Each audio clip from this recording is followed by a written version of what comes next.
पिछले हमने 7 video load किए हैं। उस 7 वीडियो में कूलाम का नियम बताए, उसके वेक्टर रूप का फार्मूला, अदिश रूप का फार्मूला, उसकी डिफिनेशन क्या है। अब उसी को हम लोग न्यूमेरिकल करेंगे और न्यूमेरिकल के अभ्यास करने के बाद फिर आगे बढ़ेंगे थ्योरी की। आज के बुक का हमने दूसरे नंबर का क्वेश्चन लिया है। एक तरफ से हम हर क्वेश्चन का आपका प्रैक्टिस करा देंगे। दूसरे नंबर का क्वेश्चन लिया है, इसमें 2 प्रोटॉनों के बीच की दूरी निकालना है। क्वेश्चन है जैसे मान लीजिए कि एक प्रोटॉन ये है P1 और दूसरा प्रोटॉन ये है P2। तो 2 प्रोटॉन है और इन प्रोटॉनों के बीच की दूरी, ये बीच की दूरी मान लीजिए R है। इसी R को आपको पता करना है, पूछ रहा है। 2 प्रोटॉनों के बीच की दूरी गणना कीजिए। यदि उनके बीच प्रतिकर्षण बल एक प्रोटॉन के भार के बराबर हो, तो आपको मालूम है कि प्रोटॉन पर कितना चार्ज होता है और प्रतिकर्षण बल दोनों के बीच में होगा। ये सब चीजें आपको पता है कि चूंकि दोनों पे कितना चार्ज होता है। इस प्रोटॉन पर चार्ज होगा 1.6 × 10⁻90 कूलम और इस पर भी चार्ज होगा 1.6 - 90 कूलम। दोनों पर प्लस चार्ज है। अगर प्लस चार्ज है तो एक दूसरे को प्रतिकर्षित करेंगे। इस तरफ एक फोर्स लगेगा और इतना ही फोर्स इस तरफ लगेगा, प्रतिकर्षण लगेगा। हमें इस R को निकालना है। हमारे पास फार्मूला क्या है? कूलाम का सूत्र, कूलाम का सूत्र होता है F बराबर 1/4πε0 Q1 Q2/R²। क्या क्या चीजें दी गई हैं? Q1 दिया गया है, ये हमारा Q1 है, एक प्रोटॉन वाला। ये हमारा Q2 है, ये 2 चीजें मिल गई। R निकालना ही है। इसकी वैल्यू 9⁻9 होती है। F नहीं पता है, F के लिए ये लाइन दिया गया है, ये लाइन कि उनके बीच जो ये F बल लग रहा है वह एक प्रोटॉन के भार के बराबर होता है। तो प्रोटॉन का भार क्या है? प्रोटॉन का भार बराबर होता है mg, मतलब प्रोटॉन का द्रव्यमान गुणे g। तो लिखिए यहाँ पर mg = 1/4πε0 Q1 Q2/R²। तो R² बराबर क्या बनेगा? R² बराबर बनेगा 1/4πε0 Q1 Q2/mg। सबकी वैल्यू रखिए।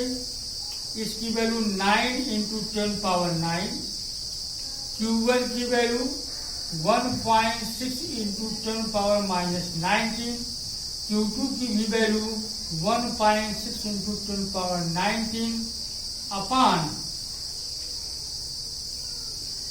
mp की वैल्यू ये सवाल में दिया गया है, ये है 1.67 × 10⁻27 और g की वैल्यू 9.8। ये आया R² बराबर। इसी को हल करना है। तो ऊपर हम क्वेश्चन अब हटा देते हैं, क्वेश्चन हटा देते हैं और यहां लगा देते हैं। देखो, कैलकुलेशन तो आप कर सकते हैं भाई। इन सब का गुणा करके, नीचे का गुणा करके भाग दीजिए। तो हम आपको थोड़ा सा जल्दी से आप इसका उत्तर निकाल सके वो तरीका बताते हैं। देखिए R बराबर क्या होगा। या चलिए थोड़ा सा हल कर लेते हैं और इसको आर स्क्वायर बराबर 9 इंटू 1.6 इंटू 1.6 इंटू ये कितना हो गया 19 19 38 और 38 में से 9 निकल गया 10 पावर माइनस 29 नीचे 1.67 into 9.8 into 10 power minus 27 minus 27 को ऊपर ले जाएंगे तो ये 10 पावर माइनस 2 बचेगा 9 into 1.6 into 1.6 into 10 power minus 2 upon 1.67 into 9.8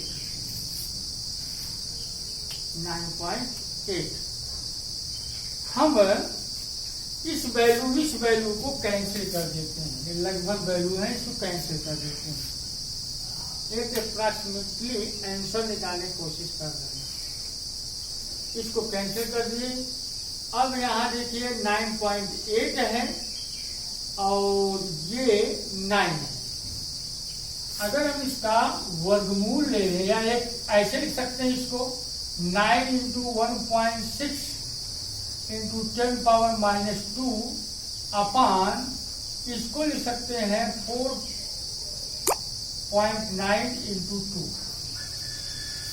ऐसे लिख सकते हैं अब हम इस पॉइंट को हटा देते हैं पॉइंट खत्म हो गया ऊपर वाले पॉइंट को और नीचे वाले पॉइंट को हमने हटा दिया तब देखिए क्या रूप बनता है इसका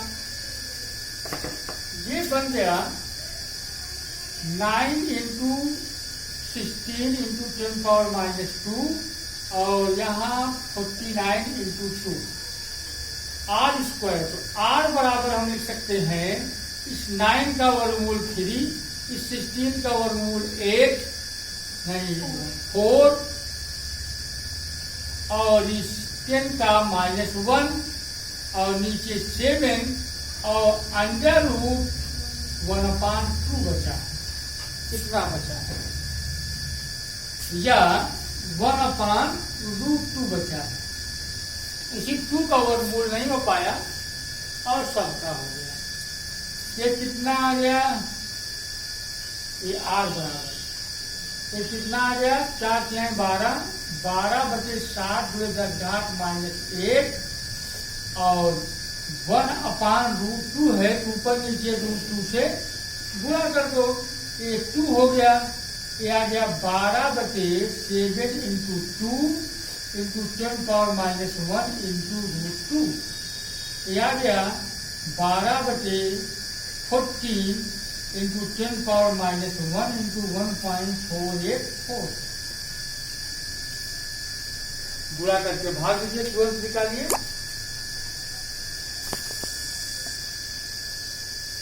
देखो 12 और इसका दोनों का जब इंटू करोगे इतना आएगा और इसमें 14 से जब भाग दोगे तो इतना आ जाएगा इतना और इस दशमलव को एक इस तरफ करोगे लगाओगे तो इतना आ जाएगा आपके बुक में आंसर दिया है 0.119 मीटर दोनों आंसर सही है ठीक है हम तो लगभग में लगाए हैं देखिए यहाँ नीचे 1.67 था ज्यादा वैल्यू थी ज्यादा को हमने कम किया है अगर कम किया है तो ये संख्या बड़ी हो जाएगी बड़ी हो गई कि नहीं बड़ी हो गई तो अगर मैं 1.67 से भाग देता तो थोड़ी सी से छोटी होती तो ये आ जाता तो आंसर दोनों सही है आप यही निकाल देंगे तब पर आंसर सही है ठीक